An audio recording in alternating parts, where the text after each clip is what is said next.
Junk food వల్ల learning ability ఎందుకు తగ్గుతుంది, పిల్లల యొక్క పెర్ఫార్మెన్స్ ఎట్లా డౌన్ అయిపోతున్నది అనే విషయానికి వస్తే, మెయిన్గా ఈ జంక్ ఫుడ్ తిన్నప్పుడు నరాల్లో ఉండే న్యూరో ట్రాన్స్మిటర్స్ ఏవైతే ఉంటాయో ఆ న్యూరో ట్రాన్స్మిటర్స్ దెబ్బతింటున్నాయట. ఎందుకంటే మెదడు నుంచి మనకు వచ్చిన ఆలోచనలని నరాల ద్వారా అవయవాలకు మోసుకెళ్ళాలి. అవయవాల నుంచి సమాచారం నరాలు ట్రాన్స్మిట్ చేయాలి కదా, న్యూరో ట్రాన్స్మిటర్స్ ద్వారా ఎలక్ట్రిక్ సిగ్నల్స్ని ట్రాన్స్మిట్ చేస్తాయి అన్నమాట. ముఖ్యంగా ఈ న్యూరో ట్రాన్స్మిటర్స్ తగ్గిపోవటం వల్ల, డ్యామేజ్ అవటం వల్ల వీళ్ళ ఎఫిషియన్సీ తగ్గిపోతున్నది అని మొట్టమొదటి రీజన్ చెప్పడం జరిగింది. ఇక రెండవది, ఈ జంక్ ఫుడ్లో high salt, high sugar, high fat, పోషకాలు లేకుండా ఈ మూడు ఎక్కువ ఉంటాయి.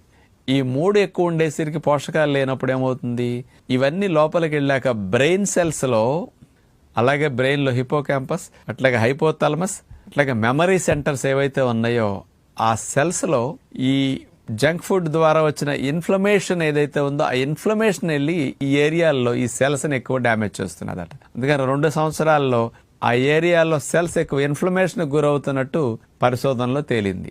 ఆ బ్రెయిన్ సెల్స్, ముఖ్యంగా మెమరీ ఉండే ఏరియాలో బ్రెయిన్ సెల్స్ కానీ, హైపోథాలమస్లో ఏరియాలో కానీ ఇన్ఫ్లమేషన్ వల్ల బ్రెయిన్ సెల్స్ నిదానంగా డ్యామేజ్ అవటం స్టార్ట్ అవుతున్నదట.